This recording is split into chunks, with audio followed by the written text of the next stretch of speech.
breaking news on KGW News at 11.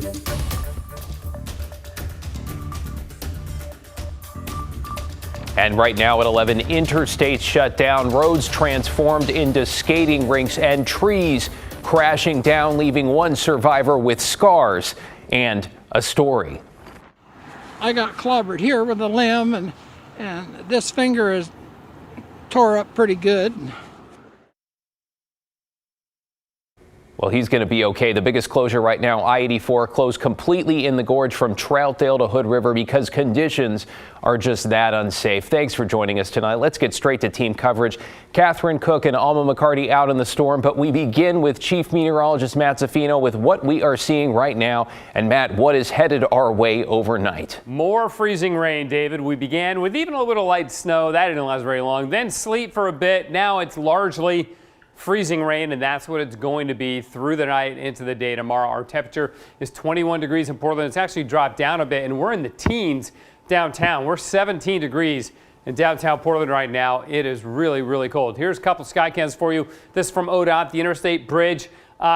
Mid-span there, you can see that looks icy for sure. The temperature's all in the low 20s here, and so you may be wondering, why are we getting rain when temperatures are this low? I'll explain it just a bit. It's actually warmer up above. 12 degrees in Hood River right now. Looking at Doppler radar, you can see the mix. This is freezing rain here. Still potentially some sleet, but it's largely freezing rain. As we zoom out a little bit, it looks like it's ending to the west and south of Salem and McMinnville. If we pull out a little more, it looks like there's really nothing going on at Newport either. However, the sky cams tell a different story. This is live from Newport. That's freezing rain even at the coast. It's 32 degrees at Newport. Colder as you go north up the coast, and they still have a light east wind at 8 miles an hour at Newport. So again, we're going to be in this for a while. The east winds, yes, they're still very, very strong. Not as strong as they were earlier, and they will weaken tomorrow. So that'll help at least with the cold, but we're not going to switch to a warmer south wind for quite a while. So our ice forecast remains the same, about 1/4 of an inch to 1/2 an inch in the Portland area. Still looking at over an inch in the mid-gorge.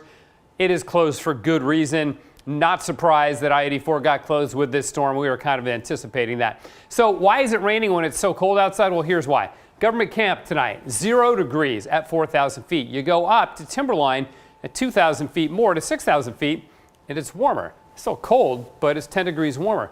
Go up even more to the top of the Magic Mile chairlift, just another 1,000 feet, and it's 32 degrees. Look at that. That's a 22-degree difference, and it keeps getting warmer as you ascend. There's a layer of air up there that's 39 degrees. So the snowflakes are melting in that warm air and then falling back down into our cold air that we're living with here, and that's why we're getting freezing rain. That's why we've got wind chill advisories here as well. That's all going to continue through tomorrow as this moisture moves on through. So, David, the bottom line is more freezing rain overnight and into the day tomorrow. Back to you. Here it comes. Thank you, Matt. Let's go to Catherine Cook now, live in Drive 8. Catherine, you were in Wilsonville earlier as the sheets of ice started to glaze up those roads.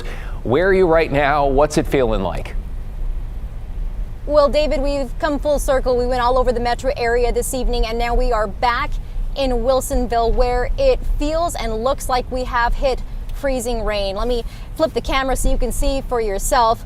You can see all that white stuff on the ground is actually sleet from earlier, and now getting coated again with what looks like freezing rain. Wilsonville was one of the first areas hit by the storm with sleet earlier this evening, and now the weather seems to be transitioning once again. Okay, now I'd like to show you some video we took just about 15 minutes ago. This is on Highway 26 near Cedar Hills. You can see those are ODOT trucks. The first truck is a de-icer truck, and the one that's coming up here is actually a salt truck. It's the first salt truck my colleague and I have seen today, and definitely putting down a lot of deterrence for what we have been seeing coming down here with both the sleet and the freezing rain. Seems to be doing the trick because the roads, while they are treacherous in many areas, seem to be holding up pretty well, all things considered. Okay, and now earlier today we were able to go out and see some of the other areas that we mentioned here, and take a look. This is a photo from Washington County. I'm not sure if we've hit that yet, but Washington County Sheriff's officials shared this with us. They say it was slick conditions that played a role in this crash. Fortunately, there were only minor injuries, though. It happened on Southwest 182nd and Kinnaman Road. And now take a look at this over here. This is Barber Boulevard. Again, pretty clear, but still some sleet and sketchy roads. But what I like most about most of the video we've been seeing is that there really aren't many cars out tonight. And that's good, because definitely it seems like folks got the message. They heeded the advice of transportation officials to just, stay home or wrap up travel before the storm rolls in. So back live here, what you're seeing, we are heading to I-5 North right now. And again, you take a look at those conditions on the road, pretty clear.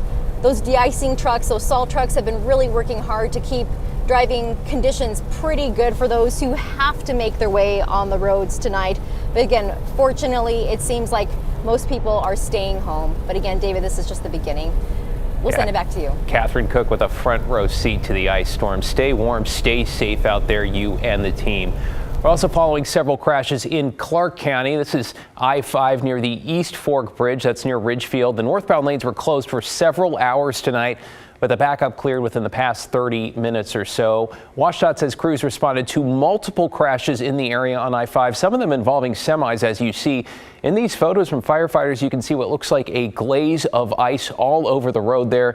This happened around the same time as another crash in Vancouver closed State Route 14. That is also back open, at least for now.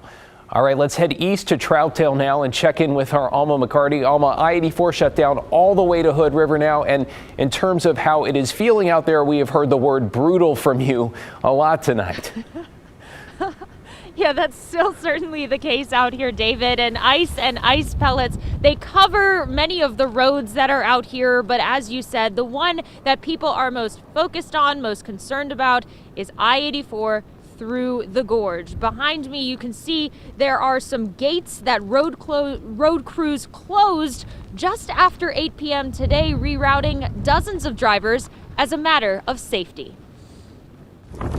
Thursday evening, ODOT shut down the main route from Troutdale to Hood River for both east and westbound traffic on I-84. Crews said the interstate will remain closed until conditions improve from exit 17 to 64. The closure forced some drivers to turn around and head back as ice accumulated and the wind gusts picked up. But many heeded the winter weather warnings and were already off the road for the night after a last-minute trip to Love's travel stop earlier in the day. Once it gets darker, the road's just going to start freezing and it's over. Next couple of days during the weekend, it probably will be bad. Yeah. Bad and scary is kind of an understatement. Truck driver Josh Warbis explained conditions in the gorge were already turning treacherous before the sleet and freezing rain began, with fierce winds throughout the day. Keep your speeds down. You're not in a hurry, and if you don't have to be out here, don't be out here. We're literally, we're done for the day. So we're just fueling up right now. So we're back to the yard. We're going to go back home. Mark Warner was on his way home when his car broke down. Sprung a transmission leak and my car won't move now, so I'm waiting for a tow, hoping I can get home before the roads get super icy. Luckily, he said it happened here, not in the middle of the road and early enough in the day. With the help of a tow truck, he eventually got moving again before the trouble began. If you live this part of Oregon, you gotta take all the weather.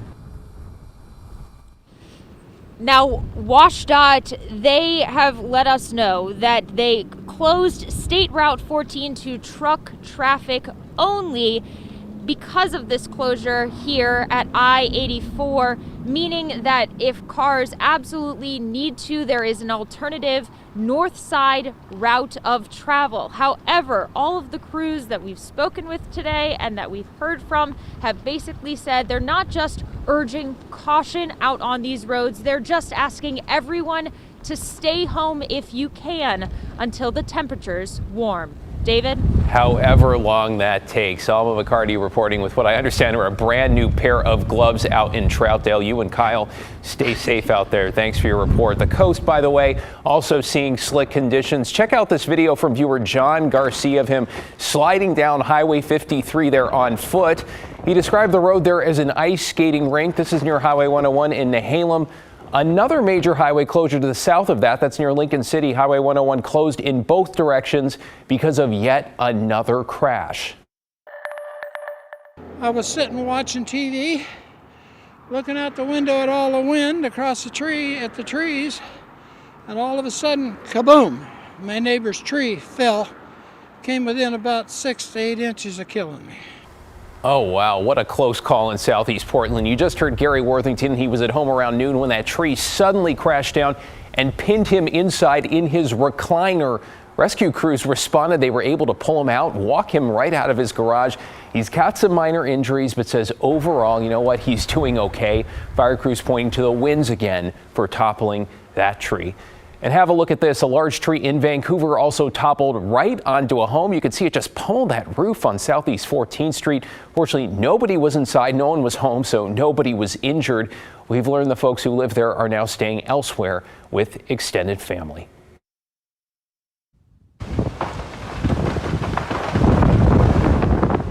And there goes another one in the Laurelhurst area, one of many that came down. It took power lines out with it. Outages have left thousands in the dark tonight. In southwest Portland, another tree fell onto power lines, closed roads. There are almost so many to count here. This is Southwest 60th Avenue between Haynes and Lesser Streets. As for those outages, several thousand PGE customers still in the dark right now. Last check, about 5,600, under 100 Pacific Power customers still without power. A reminder, if you see a down power line, assume it is live. Stay away from it. Call 911 for help. By the way, if your power goes out, there are some things you can do to help your home stay as warm as possible. The National Weather Service says first, close off rooms to avoid wasting heat. Close your blinds or curtains. That's next to lock in some of the heat. Then stuff towels or rags in cracks under those doors. Put on layers of loose-fitting, lightweight, warm clothes. And then eat or drink to give your body energy, but try to avoid caffeine and alcohol. A reminder, don't use gas ovens or stoves to heat your home. That can lead to carbon monoxide poisoning. Well, developing tonight, a pedestrian has died following a crash in northwest Portland, though it is unclear at this point if this is connected to the weather. Police tell us a car hit and killed a man at 22nd and Burnside. The driver there cooperating with police. Now, the sleet had just started this evening at the time of that crash. This marks the 66th traffic fatality in the Rose City this year, the 32nd pedestrian killed.